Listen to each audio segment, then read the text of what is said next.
Hare Krishna.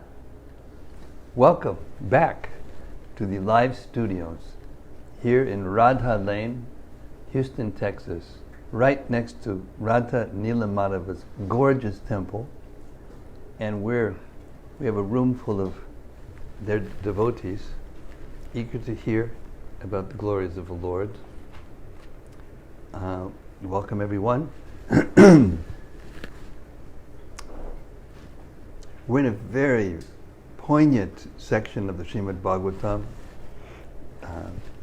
Bhismadeva is instructing Maharaj Yudhishthira, giving him the strength to take up the sovereignty of the earth, which belongs to him and was usurped, taken away from him by unscrupulous leaders, dishonest leaders. And Krishna came to deliver the earth and the rest of the universe by explaining the absolute truth in the Bhagavad Gita. But he also came, as did Sri Chaitanya Mahaprabhu, to glorify his devotees by speaking through them. So Bhismadeva is now speaking to Yudhishthira Maharaj and explaining to him the principles of Dharma or spiritual life for all the different divisions of society and all the different positions of occupation and spiritual divisions, so that Yudhishthira can get the strength and the inspiration to sit on the throne and rule the world as a pure devotee. Okay, that's where we are in the Bhagavatam. So before we start, we're going to read a very famous glorification of the Srimad-Bhagavatam, composed by Srila Sanatana Goswami, who is the senior disciple of Sri Chaitanya Mahaprabhu himself, and the person that Sri Chaitanya Mahaprabhu spent the most time with on the earth while he was here. And this Bhagavatam is not, a glorification of the Bhagavatam is not just to entertain us, it's full of spiritual knowledge and spiritual inspiration. So please try to listen carefully. Srimad-Bhagavata Mahima Stotram, it goes like this. Sarva Shastrabdi Piyusha Sarva Vedaika Satpala Sarva Siddhanta Ratnadya Sarva Lokaika Drikprada. O nectar from the ocean of all scriptures, singular fruit of all the Vedas, rich mine of the precious gems of all conclusive truths, you are the only giver of sight to all the worlds. Sarva Bhagavata Prana Srimad Bhagavata Prabhu Kalidvan Duditaditya Shri Krishna Parivartita. O life air of all the Supreme Lord's devotees, O Master Srimad Bhagavatam, you are the sun risen in the darkness of Kali. You are the exact image of Sri Krishna. Paramananda Pataya Prema Varshaksharayate Sarvada Sarvasevyaya Shri Krishnaya Namostume. I bow down to you who are supremely blissful to read. Your every syllable pours down a flood of prema. You can always be served by everyone. You are Sri Krishna himself. Madeka Bando Matsangin Madgudam Man Mahadana Manistadagamad Bhagya Madananda Namostute. My only friend, my constant companion, my spiritual master, my great wealth, my savior, my good fortune, my source of ecstasy, I bow down to you. Asadu, sadhu tadayin, adini chuchatakara, Hanamun Jagadachin Mam Prem Narit Kantayospura. O bestower of saintliness to the unsaintly, O exalter of the most fallen, please never leave me. Always appear in my heart and my voice with pure love. Om Namo Bhagavate Vasudevaya. Om Namo Bhagavate Vasudevaya. Om Namo Bhagavate Vasudevaya. So Bhismadeva is continuing to instruct Maharaj Yudhishthira to convince him to take the throne.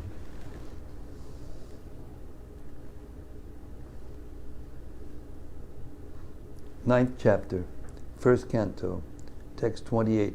Right, Nitya? Yes, I think so. Okay.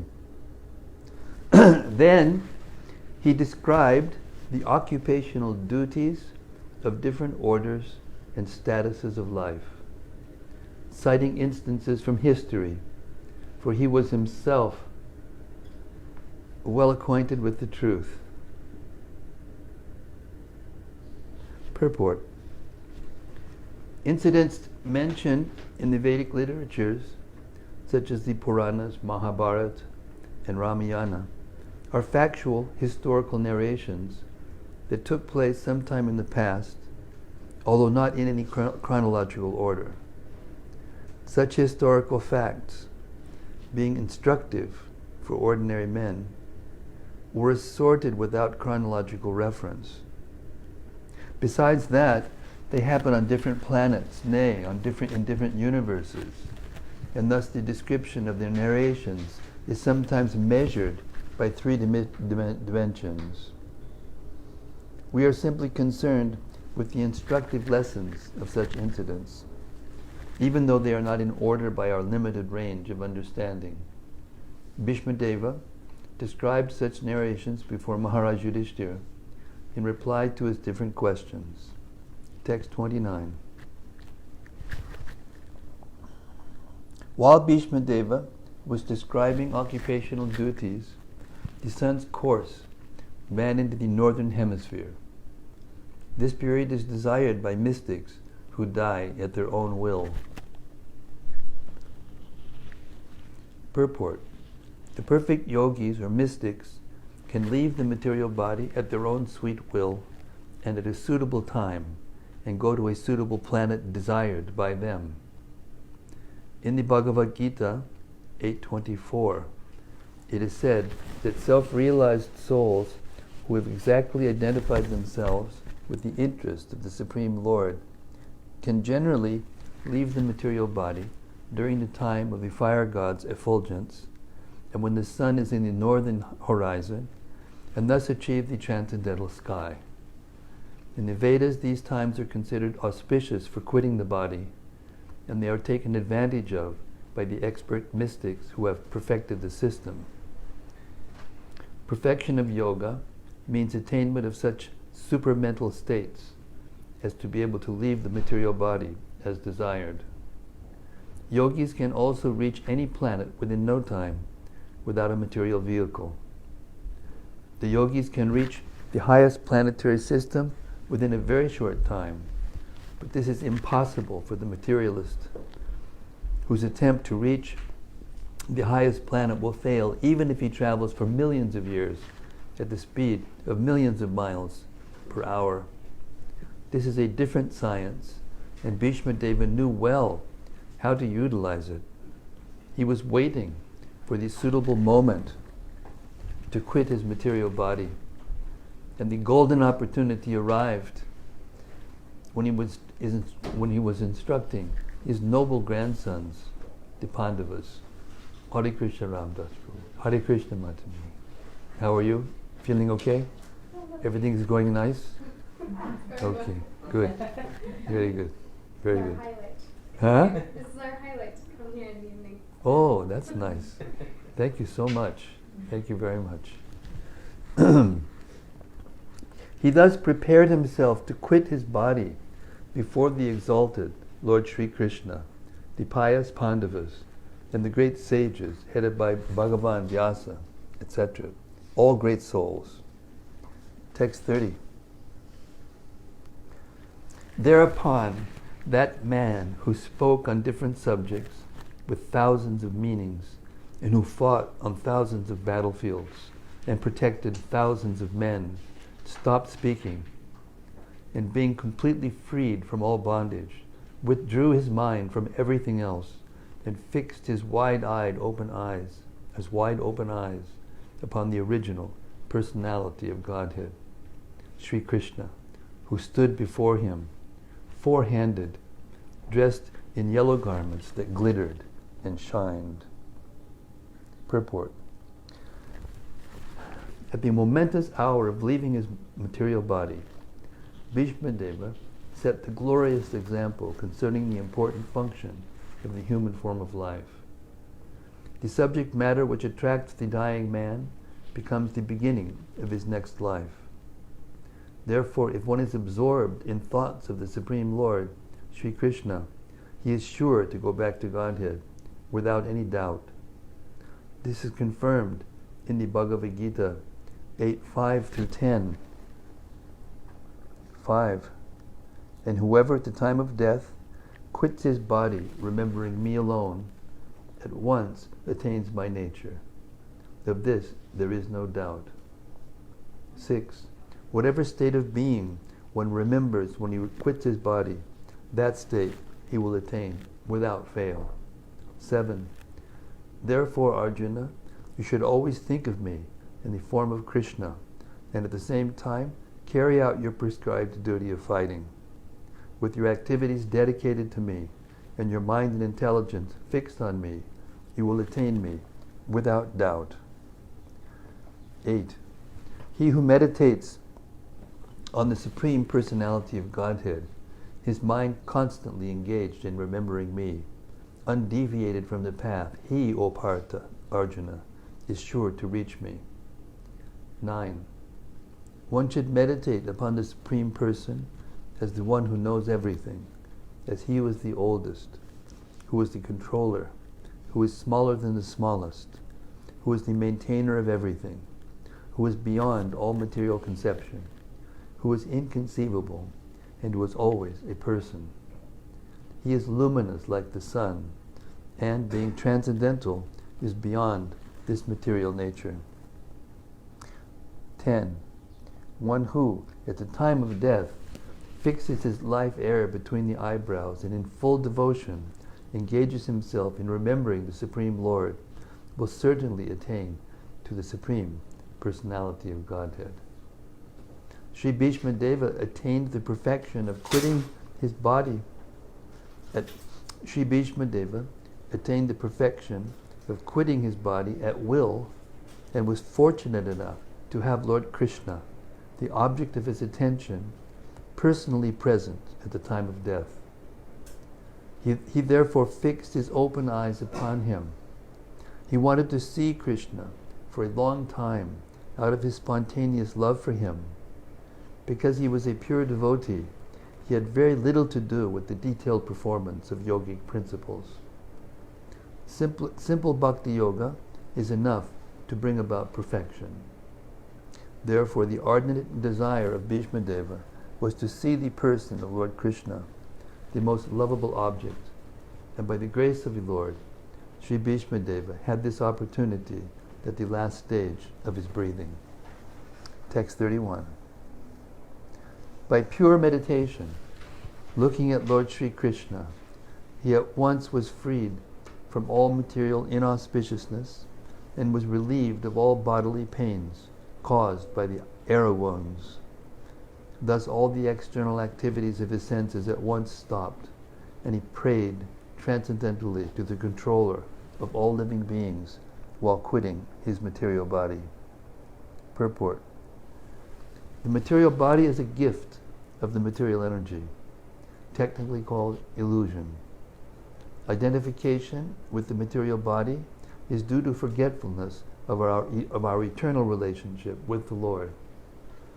For a pure devotee of the Lord like Bhismadeva, This illusion was at once removed as soon as the Lord arrived.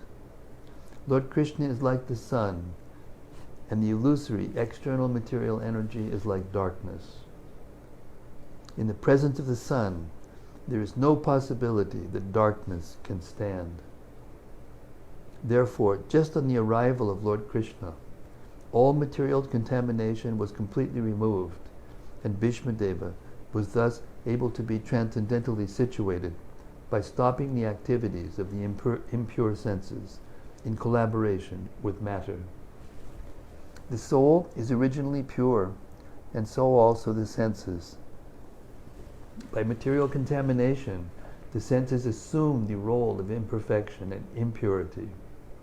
By revival of contact with the Supreme Pure, Lord Krishna, the senses again become freed from material contaminations. Bhismadeva attained all these transcendental conditions prior to his leaving the material body because of the presence of the soul. Because of the presence of the Lord. Read that again. Bhismadeva attained all these transcendental conditions prior to his leaving the material body because of the presence of the Lord. The Lord is the controller and benefactor of all living beings. That is the verdict of all the Vedas. He is the supreme eternity and living entity amongst all eternal living beings. And He alone provides all necessities for all kinds of living beings. Thus He provided all facilities to fulfill the transcendental desires of His great devotee, Sri Bhismadeva, who began to pray as follows. Bhismadeva said, "Let me now invest my thinking, feeling, and willing, which were so long engaged in different subjects and occupational duties, in the all-powerful Lord Sri Krishna. He is always self-satisfied, but sometimes, being the leader of the devotees, He enjoys transcendental pleasure by descending on the material world, although from Him only the material world is created." Purport. Because Bhismadeva was a statesman, the head of the Kuru dynasty, a great general, and a leader of Kshatriyas, his mind was strewn over so many subjects, and his thinking, feeling, and willing were engaged in different matters. Now, in order to achieve pure devotional service, he wanted to invest all powers of thinking, feeling, and willing entirely in the Supreme Being, Lord Krishna. He is described herein as the leader of the devotees and all-powerful. Although Lord Krishna is the original personality of Godhead, He Himself descends on earth to bestow upon His pure devotees the boon of devotional service.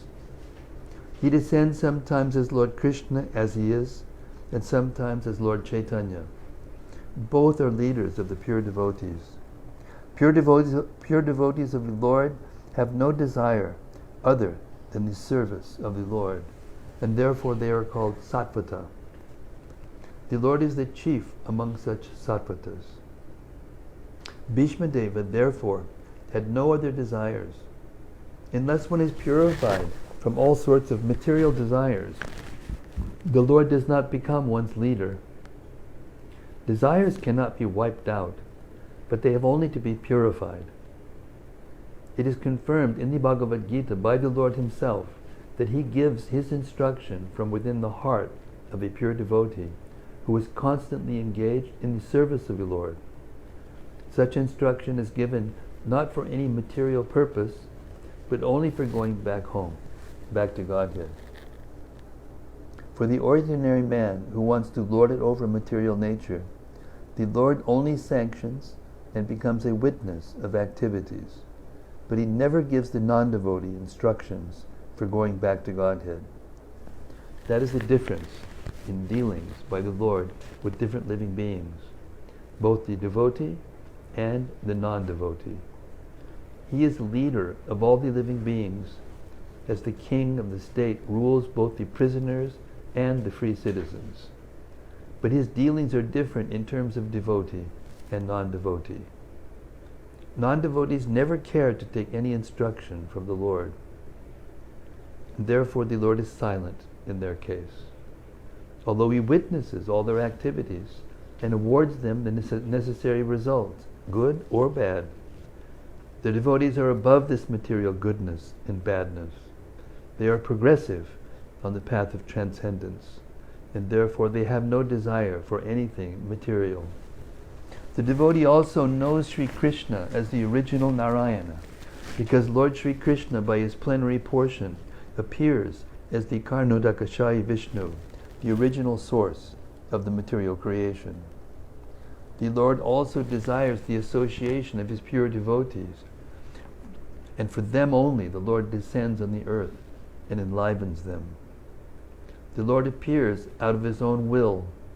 He is not forced by the conditions of material nature. He is therefore described here as the Vibhu, or the Almighty, for he is never conditioned by the laws of material nature. Text 33. Sri Krishna is the intimate friend of Arjuna.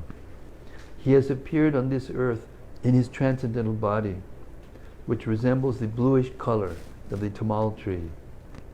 His body attracts everyone in the three planetary systems, upper, middle, and lower. May his glittering yellow dress and his lotus face, covered with paintings of sandalwood pulp, be the object of my attraction, and may I not desire fruitive results. Purport.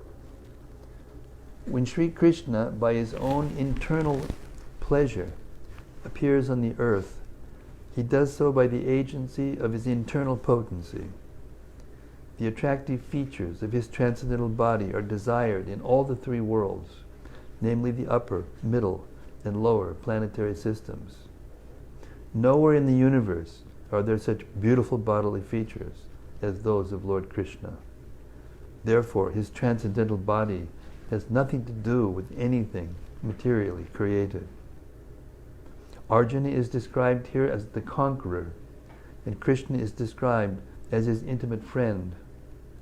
Bhismadeva on his bed of arrows after the battle of Kurukshetra is remembering the particular dress of Lord Krishna, which he put on as the driver of Arjuna's chariot. While fighting was going on between Arjuna and Bhishma, Bhishma's attraction was drawn by the glittering dress of Krishna, and indirectly he admired his so-called enemy Arjuna for possessing the Lord as his friend. Arjuna was always a conqueror because the Lord was his friend. Bhismadeva takes this opportunity to address the Lord as the Vijaya Sakhe, friend of Arjuna, because the Lord is pleased when he is addressed conjointly with his devotees, who are related with him in different transcendental humors. While Krishna was the charioteer of Arjuna, sun rays glittered on the dress of the Lord, and the beautiful hue created by the reflection of such rays was never forgotten by Bhismadeva. As a great fighter, he was relishing the relation of Krishna in the chivalrous humor. Transcendental relation with the Lord in any one of the different rasas, humors, is relishable by the respective devotees in the highest ecstasy.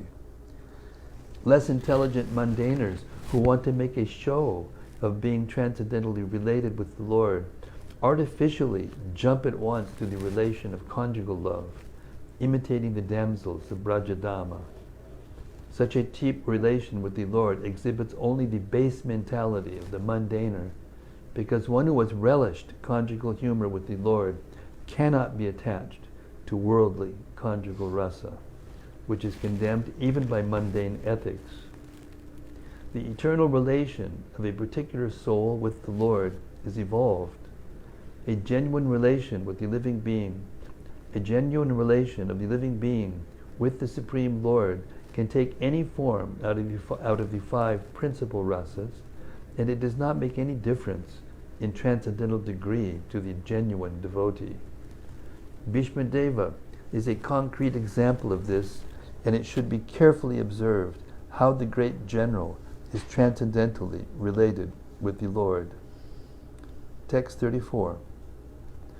On the battlefield, where Sri Krishna attended Arjuna out of friendship, the flowing hair of Lord Krishna turned ashen due to the dust raised by the hoofs of the horses, and because of his labor, beads of sweat wetted his face. All these decorations, intensified by the wounds dealt by my sharp arrows, were enjoyed by him. Let my mind thus go unto Sri Krishna. Purport. The Lord is the absolute form of eternity, bliss, and knowledge. As such, transcendental loving service to the Lord is one of the 5 principal relations, namely Shanta, Dasya, Sakya, Vatsalya, and Madhurya. That is, neutrality, servitorship, fraternity, filial affection, and conjugal love, is graciously accepted by the Lord when offered to the Lord in genuine love and affection. Sri Bhismadeva is a great devotee of the Lord in the relation of servitorship. Thus, his throwing of sharp arrows at the transcendental body of the Lord is as good as the worship of another devotee who throws soft roses upon him. It appears that Bhismadeva is repenting the actions he committed against the person of the Lord, but factually, the Lord's body was not at all pained due to his transcendental existence. His body is not matter. Both he himself and his body are completely spiritual identity. Spirit is never pierced, burnt, dried, moistened, etc. This is vividly explained in the Bhagavad Gita. So also it is stated in the Skanda Purana.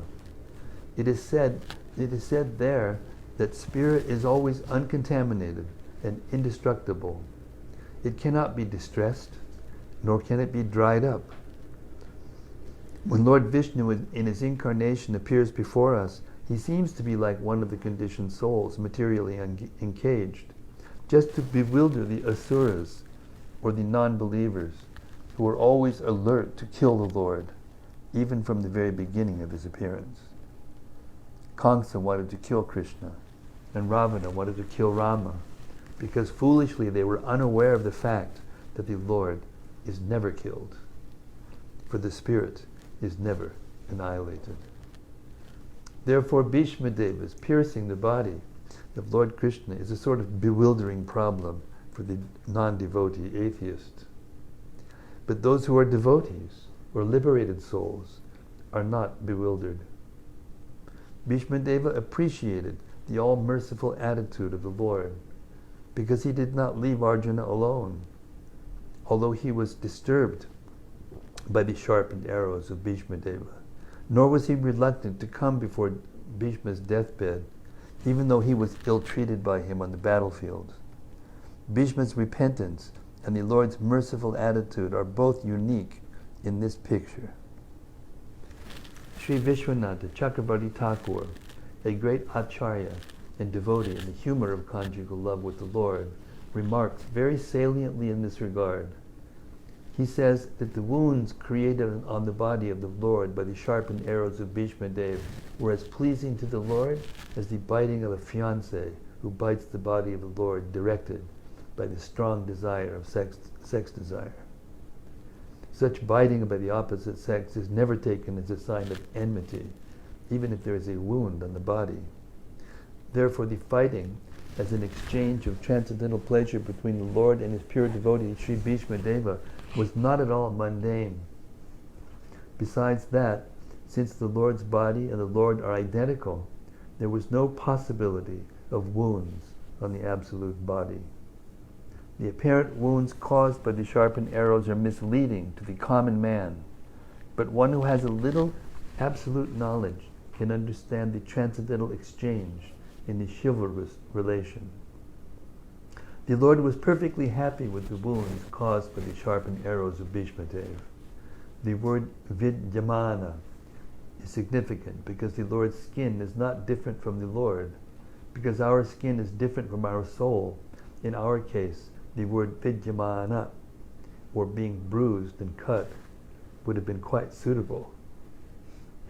Transcendental bliss of different varieties and the variety of activities in the mundane world is but a perverted reflection of transcendental bliss. Because everything in the mundane world is qualitatively mundane, it is full of inebrieties. Whereas in the absolute realm, because everything is of the same absolute nature, there are varieties of enjoyment without inebriety. The Lord enjoyed the wounds created by his great devotee, Bhismadeva. And because Bhismadeva is a devotee in the chivalrous relation, he fixes his mind upon Krishna in that wounded condition. Inconceivable. This is inconceivable. Text 55. In obedience to the command of his friend, Lord Sri Krishna entered the arena of the battlefield of Kurukshetra between the soldiers of Arjuna and Duryodhana, and while there, he shortened the lifespans of the opposite party by his merciful glance. This was done simply by his looking at the enemy. Let my mind be fixed upon that Krishna. Purport. In the Bhagavad Gita 1:21 through 25, Arjuna ordered the infallible Lord Sri Krishna to place his chariot between the phalanxes of the soldiers. He asked him to stay there until he had finished observing the enemies he had to face in the battle. When the Lord was so asked, he at once did so, just like an order carrier. And the Lord pointed out all the important men on the opposite side, saying, here is Bhishma, here is Drona, and so on. The Lord, being the supreme living being, is never the order supplier or order carrier of anyone, whoever he may be. But out of his causeless mercy and affection for his pure devotees, sometimes he carries out the order of the devotee like an awaiting servant. By executing the order of a devotee, the Lord becomes pleased, as a father is pleased to carry out the order of his small child.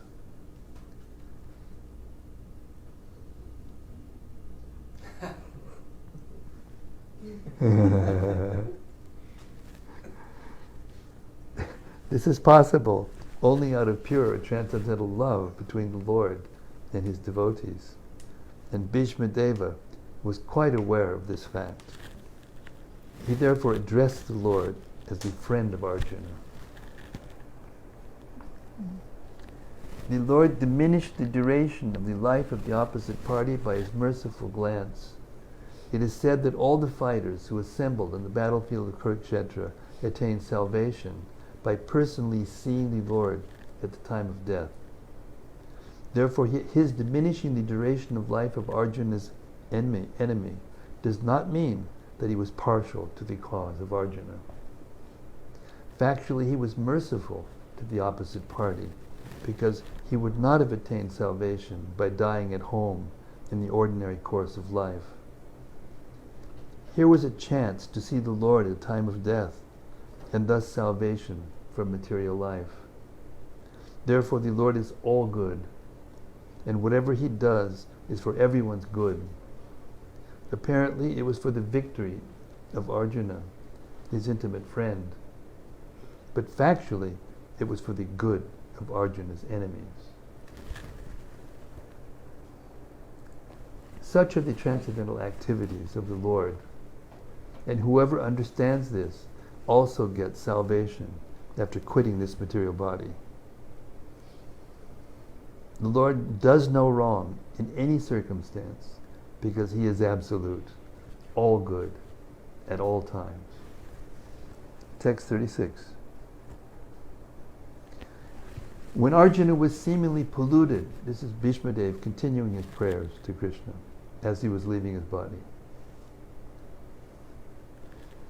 When Arjuna was seemingly polluted by ignorance upon observing the soldiers and commanders before him on the battlefield, the Lord eradicated his ignorance by delivering transcendental knowledge. May his lotus feet always remain the object of my attraction. Purport. The kings and the commanders were to stand in front of his fighting soldiers. That was the system of actual fighting. The kings and commanders were not so-called presidents or ministers of defense as they are today. They would not stay home while the poor soldiers or mercenaries were fighting face to face. This may be the regulation of modern democracy, but when actual monarchy was prevailing, the monarchs were not cowards elected without consideration of qualification. As it was evident from the battlefield of Kurukshetra, all the executive heads of both parties, like Drona, Bhishma, Arjuna, and Duryodhana, were not sleeping. All of them were actual participants in the fighting, which was selected to be executed at a place away from the civil residential quarters. This means that the innocent citizens were immune from all effects of fighting between the rival royal parties. The citizens had no business in seeing what was going to happen during such fighting. They were to pay 1/4 of their income to the ruler, whether he be Arjuna or Duryodhana. All the commanders of the parties of the battlefield of Kurukshetra were standing face to face.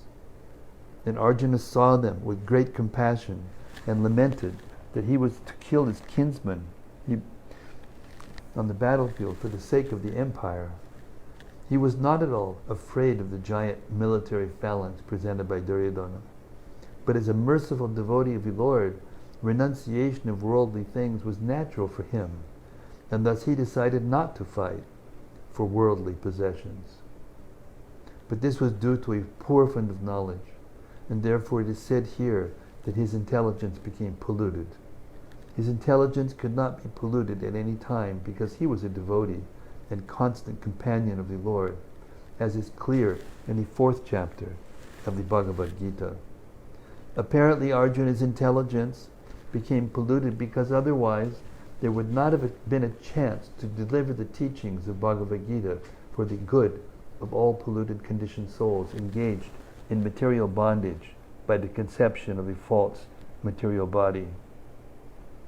The Bhagavad Gita was delivered to the conditioned souls of the world to deliver them from the wrong conception of identifying the body with the soul, and to re-establish the soul's eternal relation with the Supreme Lord. Atma Vidya, or transcendental knowledge of himself, was primarily spoken by the Lord for the benefit of all concerned in all parts of the universe. Text 37. Fulfilling my vow and sacrificing his own promise, he got down from the chariot, took up its wheel, and ran towards me hurriedly, just as a lion goes to kill an elephant. He even dropped his outer garment on the way. Purport. The battle of Kurukshetra was fought on military principles, but at the same time, in a sporting spirit like a friend's fight with another friend. Duryodhana criticized Bhismadeva, alleging that he was reluctant to kill Arjuna because of paternal affection. A Kshatriya cannot tolerate insults on the principle of fighting. Bhismadeva therefore promised that the next day he would kill all 5 Pandavas with special weapons made for the purpose. Duryodhana was satisfied and he kept the arrows with him.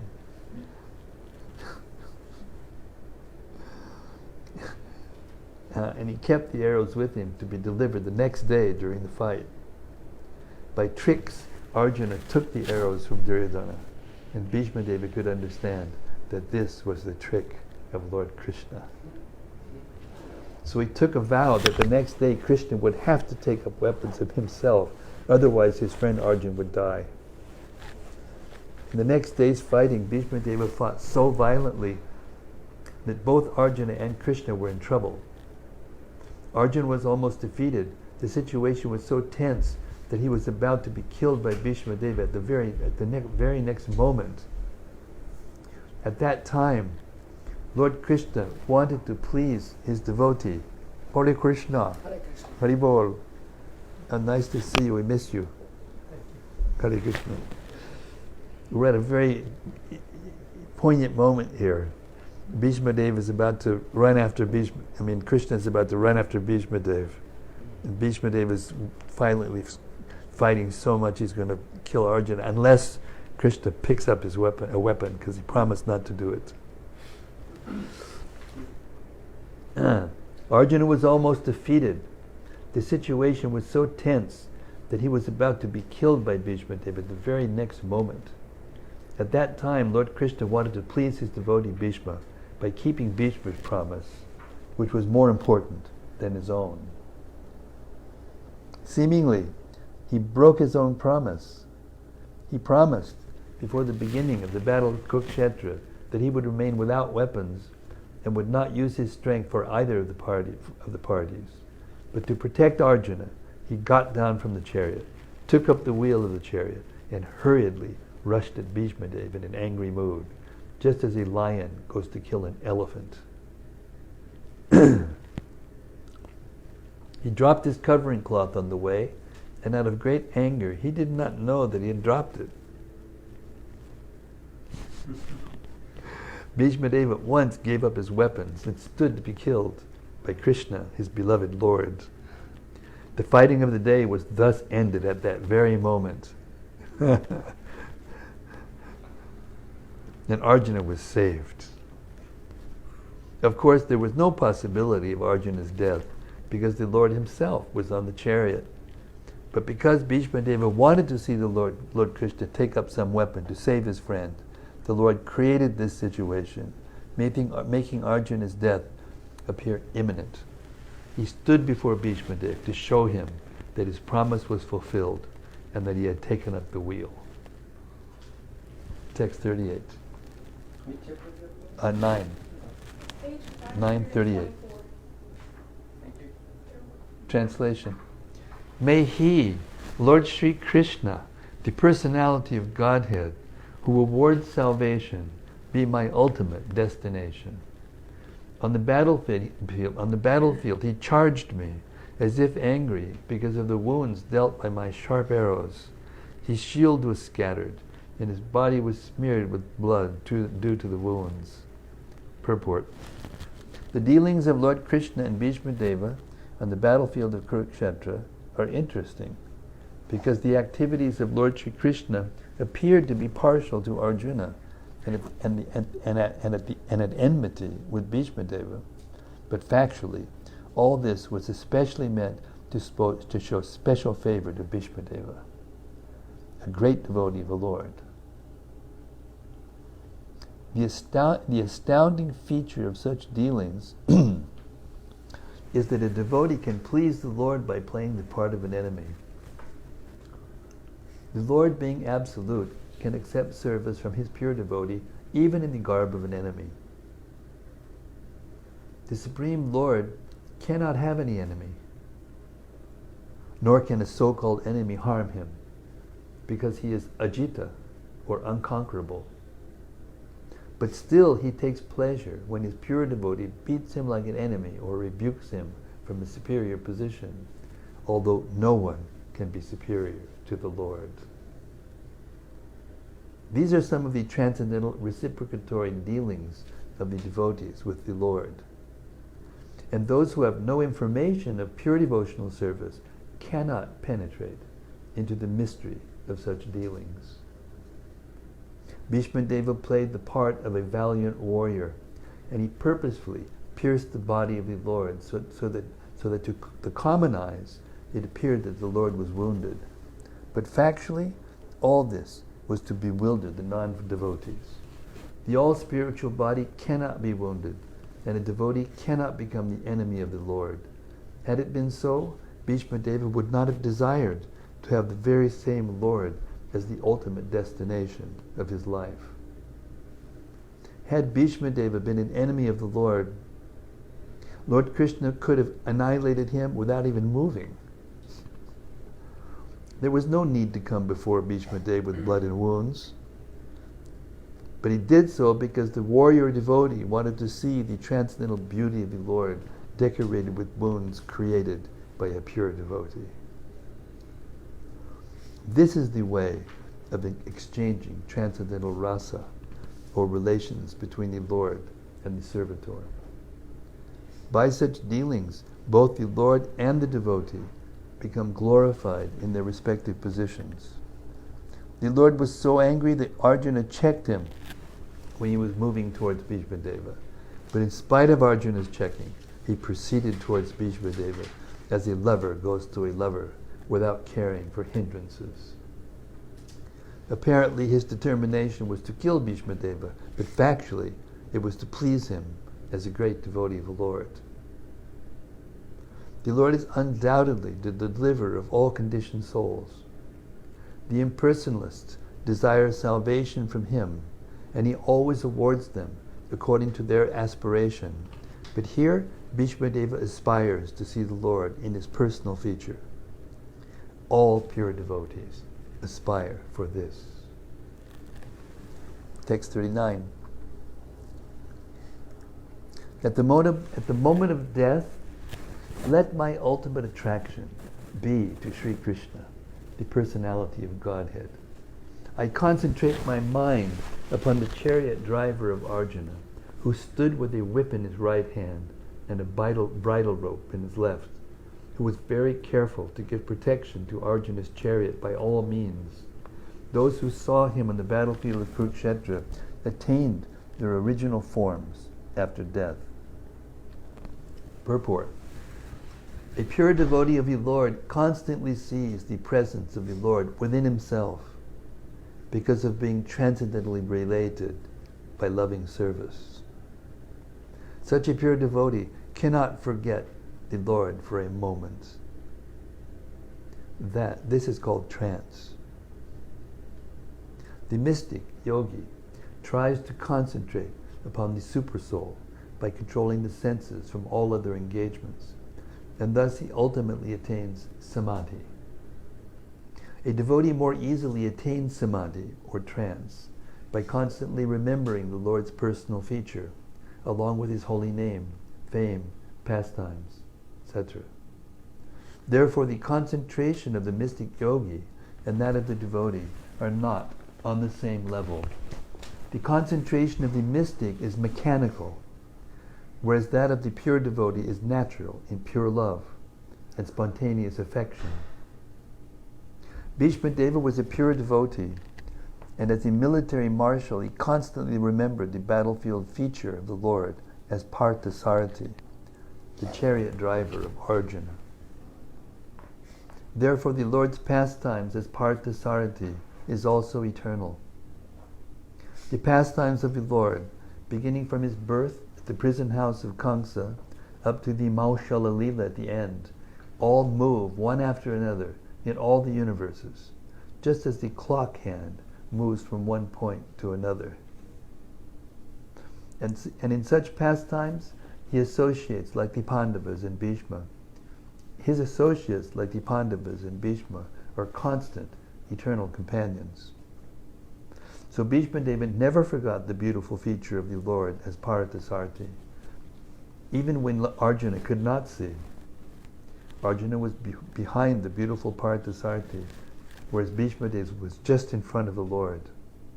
As far as the military feature of the Lord is concerned, Bhismadeva observed this with more relish than Arjuna. All the soldiers and persons on the battlefield of Kurukshetra attained their original spiritual form like the Lord after their death, because by the causeless mercy of the Lord, they were able to see him face to face on that occasion. The conditioned souls rotating in the evolutionary cycle from the aquatics up to the form of Brahma are all in the form of Maya, or the form obtained by one's own actions and awarded by material nature. The material forms of the conditioned souls are all foreign dresses, and when the conditioned soul becomes liberated from the clutches of material energy, he attains his original form. The impersonalist wants to attain the impersonal Brahman effulgence of the Lord, but that is not at all congenial to the living sparks, parts and parcels of the Lord. Therefore the impersonalists again fall down and get material forms, which are all false to the spirit soul. A spiritual form like the Lord's, either two-handed or four-handed, is attained by the devotees of the Lord either in the Vaikunthas or in the Goloka planet, according to the original nature of the soul. This form, which is cent percent spiritual, is the Swarupa, the living being. And all the living beings who participated in the battlefield of Kurukshetra on both sides attained their Swarupa, as confirmed by Bhismadeva. So Lord Sri Krishna was not merciful only to the Pandavas, he was also merciful to the other parties, because all of them attained the same result. Bhismadeva wanted the same facility also, and that was his prayer to the Lord, although his position as an associate of the Lord is assured in all circumstances. The conclusion is that whoever dies looking on the personality of Godhead, within or without, attains his Sarupa, which is the highest perfection of life. Text 40. Let my mind be fixed upon Lord Sri Krishna, whose motions and smiles of love attracted the damsels of Rajadama, the gopis. The damsels imitated the characteristic movements of the Lord after his disappearance from the rasa dance. Purport. By intense ecstasy and loving service, the damsels of Brajabhumi attained qualitative oneness with the Lord by dancing with him on an equal level, embracing him in nuptial love, smiling at him in joke, and looking at him with a loving attitude. The relation of the Lord with Arjuna is undoubtedly praiseworthy for devotees like Bhismadeva, but the relation of the gopis with the Lord is still more praiseworthy because of their still more purified loving service. By the grace of the Lord, Arjuna was fortunate enough to have the fraternal service of the Lord as chariot driver, but the Lord did not award Arjuna with equal strength. The gopis, however, practically became one with the Lord by attainment of equal footing with the Lord. Bhishma's aspiration to remember the gopis is a prayer to have their mercy also at the last stage of his life. The Lord is satisfied more when his pure devotees are glorified, and therefore Bhismadeva has not only glorified the acts of Arjuna, his immediate object of attraction, but has also remembered the gopis who were endowed with unrivaled opportunities for rendering loving service to the Lord. The gopis' equality with the Lord should never be misunderstood to be like the Sayuja liberation of the impersonalist. The equality is one of perfect ecstasy, where the differential conception is completely eradicated, for the interests of the lover and the beloved become identical. Text 41. At the Rajasuya Yajna sacrifice performed by Maharaj Yudhishthira, there was the greatest assembly of all the elite men of the world, the royal and learned orders. And in that great assembly, Lord Sri Krishna was worshipped by one and all as the most exalted personality of Godhead. This happened during my presence, and I remembered the incident in order to keep my mind on the Lord. Purport. After gaining victory in the battle of Kurukshetra, Maharaj Yudhishthira, the emperor of the world, performed the Rajasuya sacrificial ceremony. The emperor in those days, upon his ascendance to the throne, would send a challenge horse all over the world to declare his supremacy.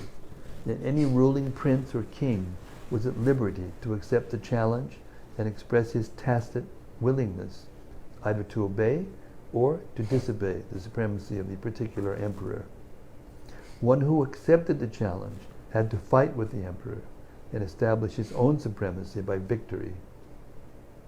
The defeated prince would have to sacrifice his life, making a place for another king or ruler.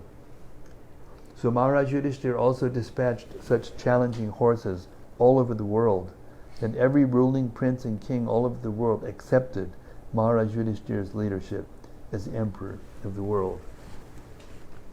After this, All the rulers of the world under the regime of Maharaj Yudhishthira were invited to participate in the great sacrificial ceremony of Rajasuya.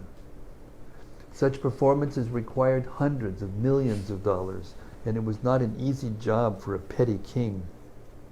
Such a sacrificial ceremony, being too expensive and also difficult to perform under present circumstances, is now impossible in this age of Kali. Nor can anyone secure the required expert priesthood to take charge of the ceremony. So, after being invited, all the kings and great learned sages of the world assembled in the capital of Maharaj Yudhishthira. The learned society, including the great philosophers, religionists, physicians, scientists, and all great sages, was invited. That is to say, the Brahmanas and the Kshatriyas were the topmost leading men in society, and they were all invited to participate in the assembly. The Vaishyas and Shudras were unimportant elements of society, and they are not mentioned herein. Due to the change of social activities in the modern age, the importance of men has also changed in terms of occupational positions. So in that great assembly, Lord Sri Krishna was the cynosure of neighboring eyes. Everyone wanted to see Lord Krishna, and everyone wanted to pay his humble respects to the Lord. Bhismadeva remembered all this and was glad that his worshipful Lord, the Supreme Personality of Godhead, was present before him in his actual formal presence.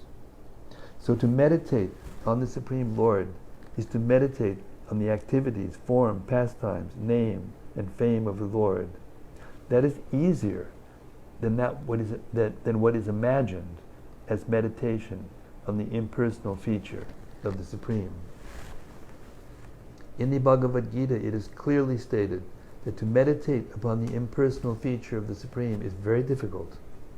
It is practically no meditation, or simply a waste of time, because very seldom is the desired result obtained. The devotees, however, meditate upon the Lord's factual form and pastimes, and therefore the Lord is easily approachable by the devotees. This is also stated in the Bhagavad Gita 12.9. The Lord is non-different from his transcendental activities. It is indicated also in this shloka that Lord Sri Krishna, while actually present before human society, especially in connection with the battle of Kurukshetra, was accepted as the greatest personality of the time, although he might not have been recognized as the Supreme Personality of Godhead.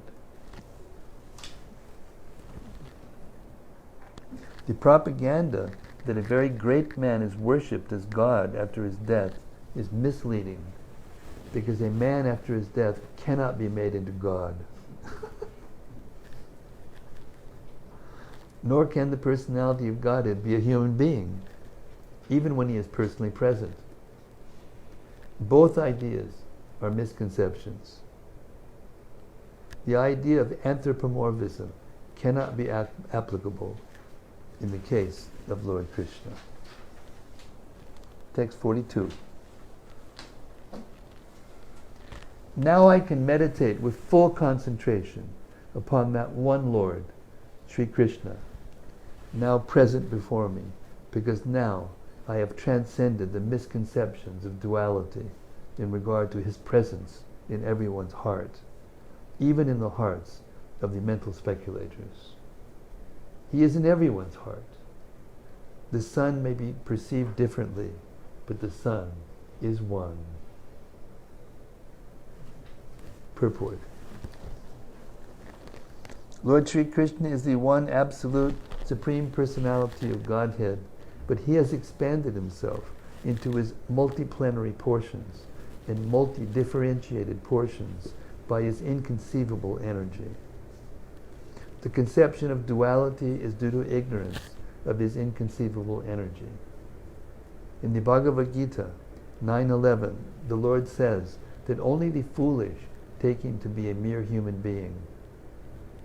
Such foolish men are not aware of his inconceivable energies.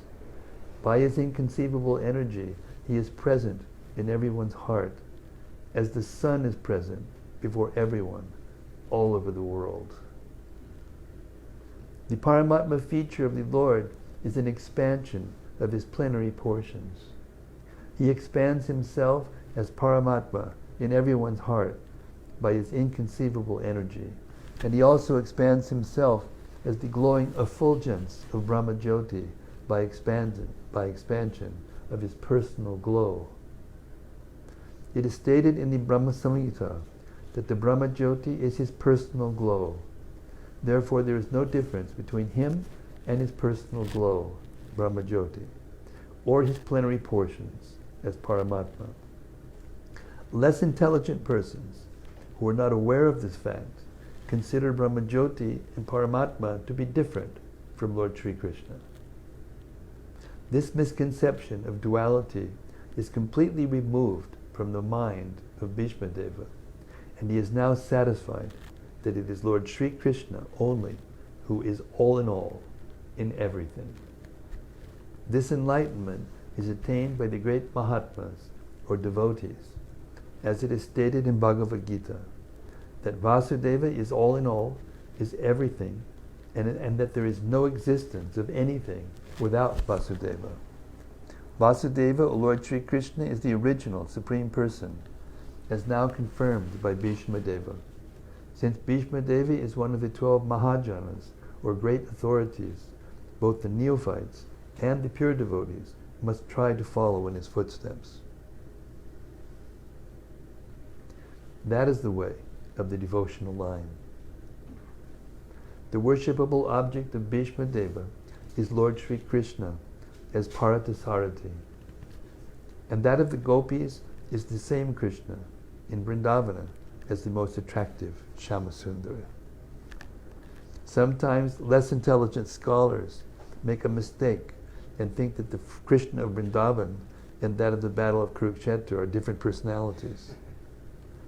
But for Bhismadeva, this misconception is completely removed. Even the impersonalist object of destination is Krishna as the impersonal Jyoti. And the yogi's destination of Paramatma is also Krishna. Krishna is both Brahma Jyoti and localized Paramatma. But Brahma Jyoti and Paramatma are not full representations of Krishna. In Krishna there are both Brahma Jyoti and Paramatma. But in Brahma Jyoti or Paramatma there is no Krishna or sweet relations with Krishna. In his personal feature, Krishna is both Paratasarti and Shyamasundar of Vrindavan. But in his impersonal feature, he is neither in the Brahma Jyoti nor in the Paramatma. Great Mahatmas like Bhismadeva realize all these different features of Lord Sri Krishna, and therefore they worship Lord Krishna with one pointed attention, knowing him as the origin of all features. Hare Krishna. So we'll stop our reading like that for tonight and ask for reflections or anything that stood out during the reading that made a big impression with you, or that you want clarified, or that you want to reflect on. Hare Krishna. Yes, Sarva. Now Sarva speaks softly, so I'm going to repeat so that people can hear. Sarva thought it was very nice how Bhismadeva, although his rasa was different with Krishna, glorified the gopis. Which is another way of getting Krishna's mercy, which he was already getting. Yeah, that's a real rasika. The real rasika devotee knows how to, increase the bliss no matter what the situation is. There's no bewilderment in a devotee.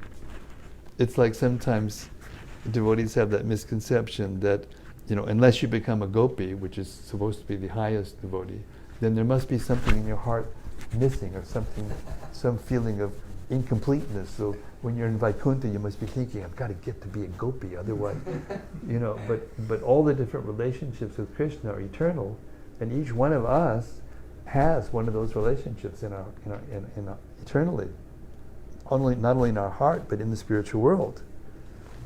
So it's not that, if everyone attained perfection, then there would only be Krishna and the gopis, and there would be nothing else in the spiritual world, if everyone attained perfection. No cowherds, boys, no cows, no trees, no peacocks, no chipmunks, no deer, no mothers and fathers, no nothing, just Krishna and the gopis. And do you think Krishna will be happy with that? Can anyone think that Krishna will be happy with that? No. Therefore, even in the material world, when a person gets married and wants to reject everyone else but the wife, it becomes hell. Life becomes hell. You can't live happily. Is it? Isn't it? It's true. So that's a reflection of the spiritual world. In the spiritual world, all the relationships there. What I was reflecting on while I was reading was that, Krishna apparently, there was blood coming out of his body, but there is no blood in his body. But he's such a magician or such a mystic, he's the supreme mystic, he can appear like that in front of one of his devotees or in front of others to make them think either that he's just an ordinary person, because that's what they want. That's what they want. They want to think that he's an ordinary person. But to his pure devotees, he'll lift Govardhan Hill on his little, I can't do that left. I have no left pinky anymore, but anyway, with a right pinky. And all his devotees came in under, he'll just looked at him and loved him and exchanged their relationship all at once for 7 days and 7 nights. No sleep, no nothing, just Krishna. And immortalized that place, immortalized that pastime, immortalized all the devotees, and immortalized himself.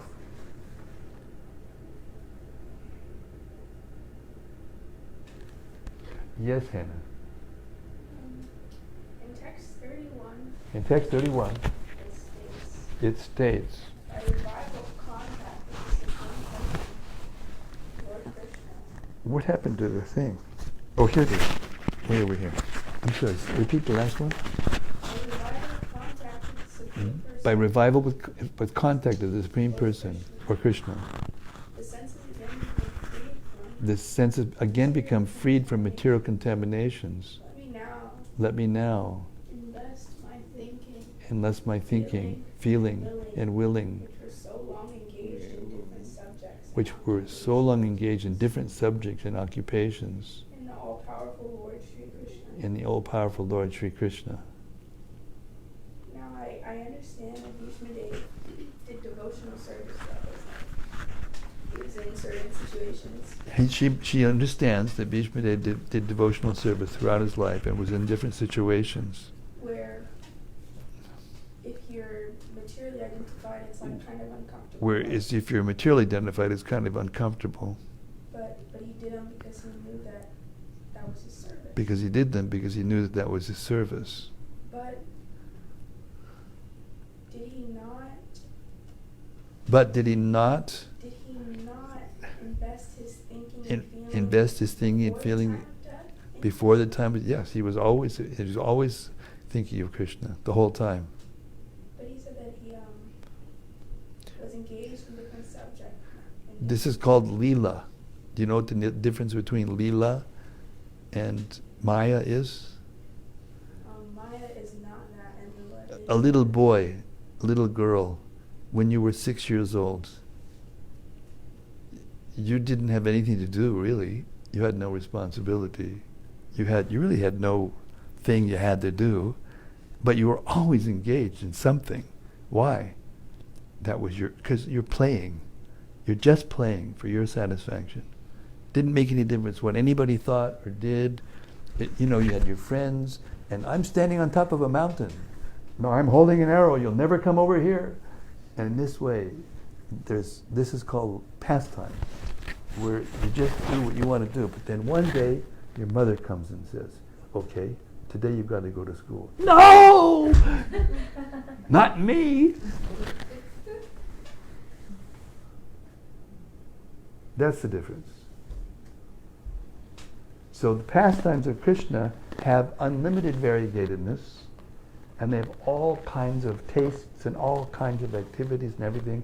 But Krishna, he's just playing around. He's just having a good time. He doesn't have to do anything. And his pure devotees, the ones who are actually pure devotees, not mixed devotees or pretending to be devotees, they are in the same category.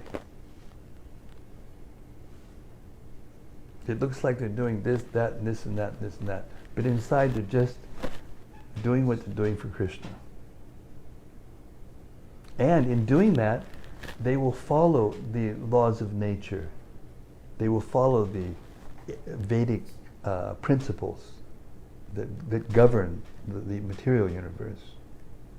There's a different principle that governs the spiritual universe, pure love. But in the material universe, there are laws and so many things that govern the material universe. And Krishna, even and his pure devotees, agree to follow those. So Bhishma, he was a brahmachari, voluntarily, his whole life. Never had contact with women, never. Never lost his semen. Never fathered children. He made a vow, that's how heavy he was. He made a vow never to do that. And even when women were after him, he still wouldn't. Because he was fixed. He was a great soul. But because the brahmachari is under the jurisdiction, or is maintained rather, by the king in that particular situation, because he was also an exalted person in society, Bhismadeva. Therefore, he was duty-bound to fight on the other side. But still he loved Krishna completely, and it comes right out in his last prayers. So we can't judge Krishna, and we can't judge the activities of a pure devotee, liberated devotee, eternal devotee, by their external features and by their external activities. It's different. It's lila.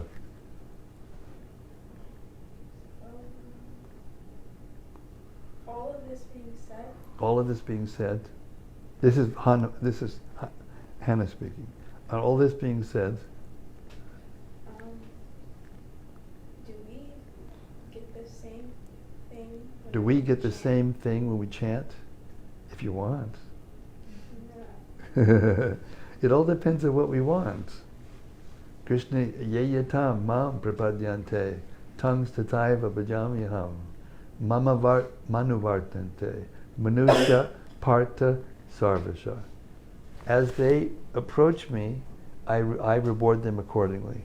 Everyone follows my path in all respects, O Arjuna.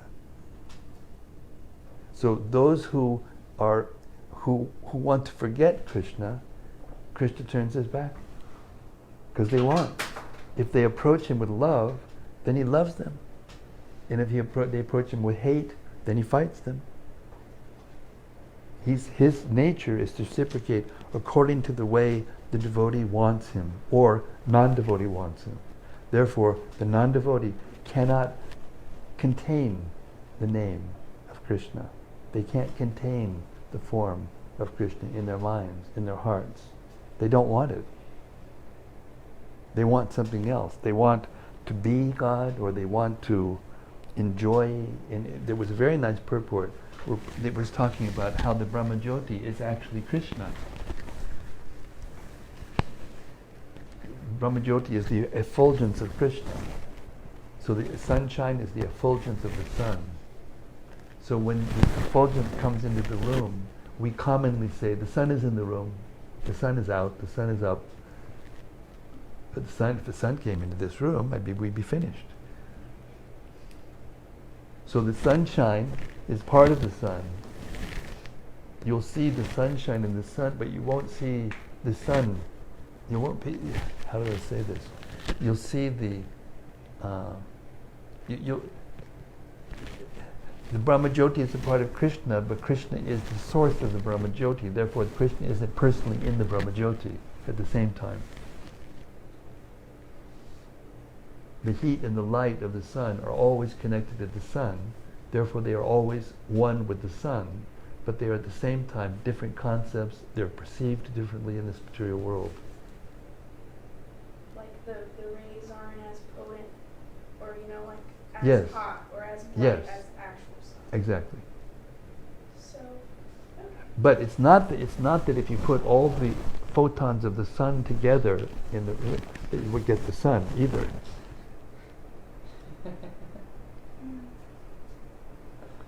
The sun's the source of the photons, but you put all the photons together, you don't get the sun. The sun is the source of the photons, eternally. The souls are eternally part and parcels of Krishna. God is eternally emanating the souls. Some of them are serving Him in the spiritual world. Some of them are who want to forget Him are living in the material world. But desire is the reflective surface, Therefore, the key, the secret to making spiritual advancement is to actually change our desire from wanting to be separate from Krishna or wanting to be independent of Krishna to wanting to be with Krishna, to wanting to serve Krishna and love Krishna. Not as a particle of light. There's no service there.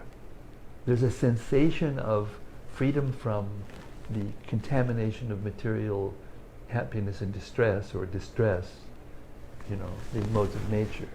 There's a sense of being liberated from that, and therefore there's Brahmananda, it's called. The happiness of Brahman. It's happiness, it's not happiness, it's Krishna.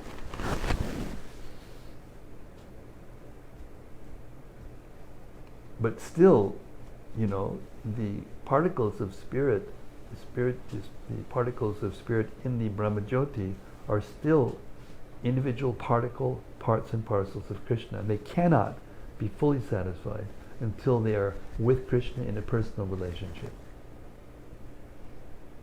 That's the message of that passage that we just read.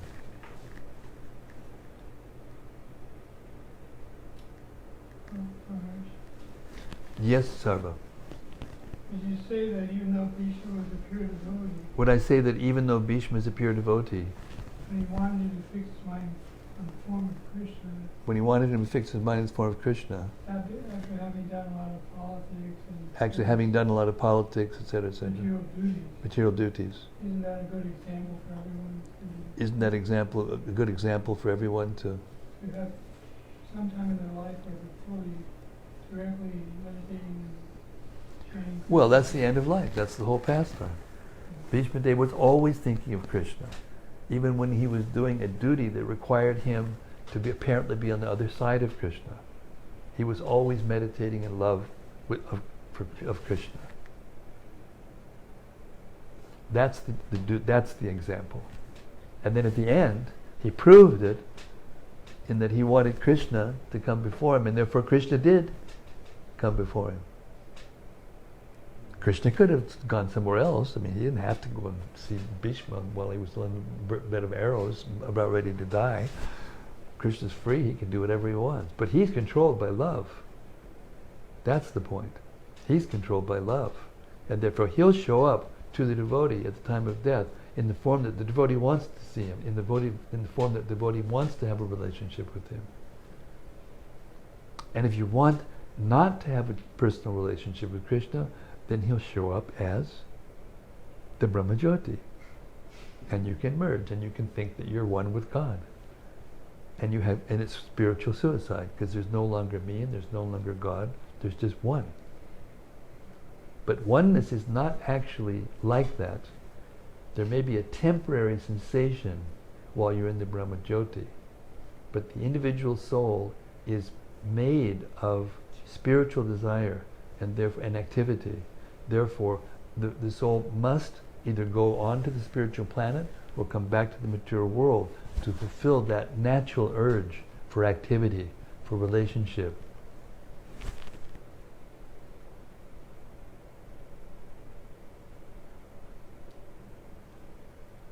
Yeah. Therefore, the activities of a pure devotee are very difficult to understand. In order to understand them, you have to become a pure devotee yourself. As they say, it takes one to know one. If you want to know Krishna, then you have to become pure. You can't just fool around. Yes, Ramdas.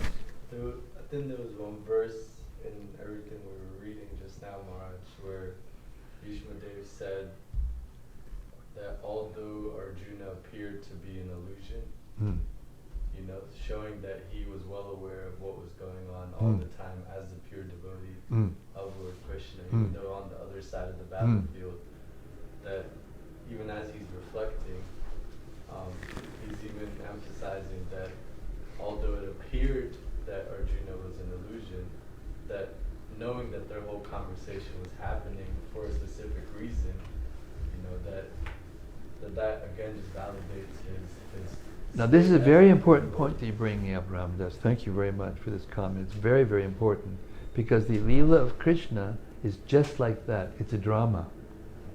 He comes and he performs his drama in this material world, and he acts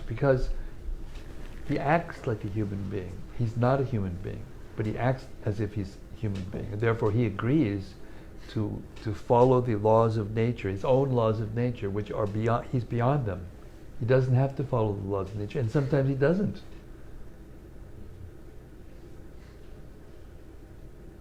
So therefore, yes, when Bhismadeva is shooting his arrows and it appears like blood's coming up, that's not actually happening. That's a projection. That's called Yogeshwara. That's mystic power. A magician will do this and can project something, and you'll look and you'll see something that's not there. That's mystic power, but it's not real. But Krishna's mystic power is real. That's the difference. This whole material cosmic manifestation is his dream, and we're in that dream right now. We're just dreaming that, I'm a sannyasi. I'm not a sannyasi. I'm just in the play. I'm just doing this for a while. And at some point, I won't be in this anymore. I'll be somewhere else, doing something else. But the perfection is to go back into our original form and awaken to our original relationship. We'll go back to the spiritual world and have our eternal. But we're thinking, wouldn't that be boring? Have a body? I'm suffering so much in this body. No. Liberation must be impersonal. There can't be any body in the spiritual liberation, because look what's happening in this material body.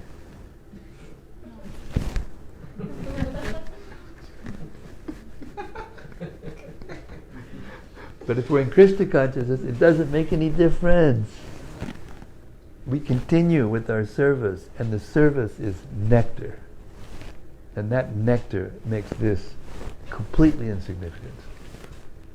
Completely insignificant.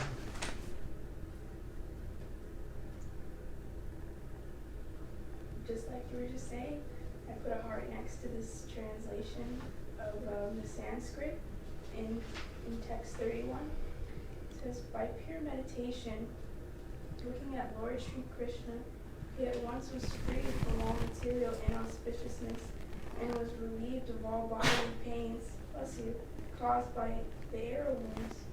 Thus all the external activities of his senses at once stopped, and he prayed transcendently to the control of all living beings while quitting his material body. Yes. That's perfection. Mm-hmm. That's perfection. So much. So one of the points that I like, Bhismadeva is remembering, his association with Krishna. That in Rajasuya Yagna he was, I was personally present, and he was glorified.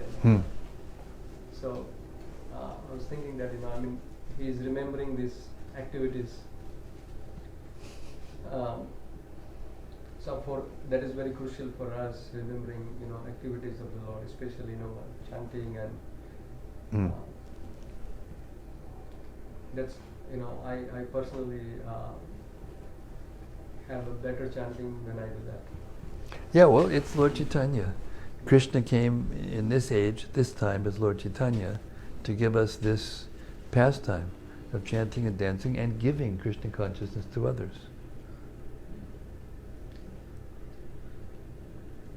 And hearing these pastimes in association of pure devotees is not different than being there. It's not different than being with Krishna. But you have to be qualified to perceive it for what it is. Like there were many, it was mentioned in one of the purports that even Krishna came personally. Not everyone understood that he was the Supreme Personality of Godhead. Some of them hated him. Why? Because they were so envious. He was so great. And a person, when you're envious, when somebody's big or nice or good or whatever, you feel bad. When you're not envious and someone does well, then you feel good. So those persons who were envious of Krishna, when he came in personally form, their envy became, as big as it can get. And finally, I can't stand this guy. I feel that there's only one way to deal with this, and that's to kill him. And Krishna says, okay, come on. Come on. And then, he just, Sudarshan Chakra, shoop, that's it. Not even a hair on his head was ever touched. So that person is bleeding from the arrows of Vibhuti? No. Or an arrow comes and touches his foot and it leaves his body? No. Not possible. He showed all through his pastimes his inconceivable power. That he's going to be, by a little accidental grazing of an arrow in his foot and his toe. No. That's his Leela. He does that simply to give ammunition to the atheists to have evidence to say, you see, look what happened. He's just an ordinary person. Don't look at me. Look at me. So even in that, he's empowering them to satisfy their desires. He's empowering everyone to satisfy their desires. Therefore, we should worship him exclusively. Sarva dharman parityajya, mamekam sharanam vraja. Or as it says in the Bible, love the Lord thy God with all thy heart and all thy soul and all thy mind. And in the Quran also, same instruction. But that relationship will fructify differently in terms of fullness depending on our relationship. And if our relationship was just as Krishna as a light, or the effulgence from his body, like the sun is there, but you can't even look. If you try to look with your naked eye when the sun is, no clouds, sun is right in the sky, high in the sky. You look, you can't look.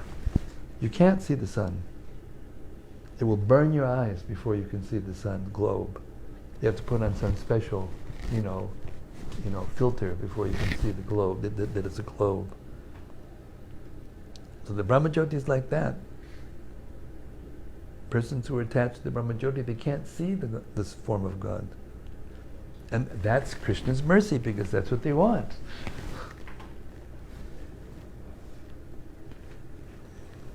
Everyone's getting what they want. Everyone's getting what they deserve. Every single person, not a penny more or a penny less. Everyone, every living being.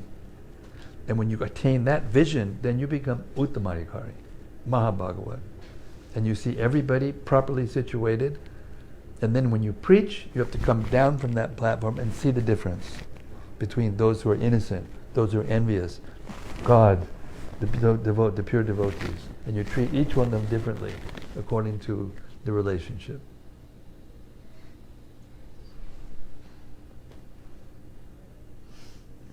But when a pure devotee does that, the effect is different.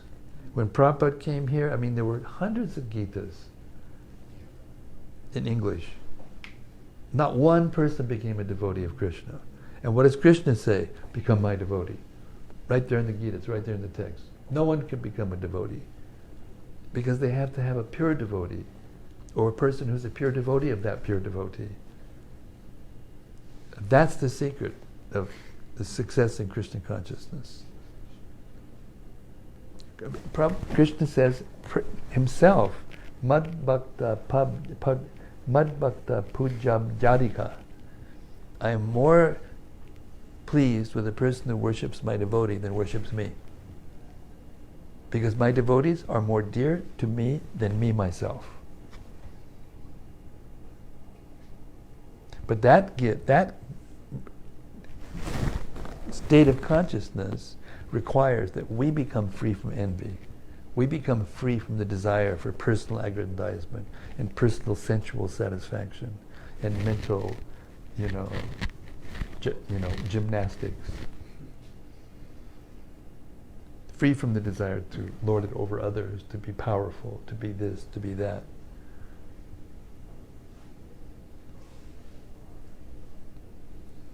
Okay, I'm going to stop here. Hare Krishna. Hare Krishna. Nice to see you. Thank you very much, all of you out in cyberspace. Please share, caring by sharing. And we'll see you tomorrow night. Srimad-Bhagavatam ki jai. Samaveda Bhaktivinoda ki jai. All glories to the assembled devotees. All glories to the assembled devotees. Hare Krishna. All glories to the assembled devotees. Hare Krishna. All glories to Sri Guru and Gauranga. Gaur Premanandi. Hare Hare Bo.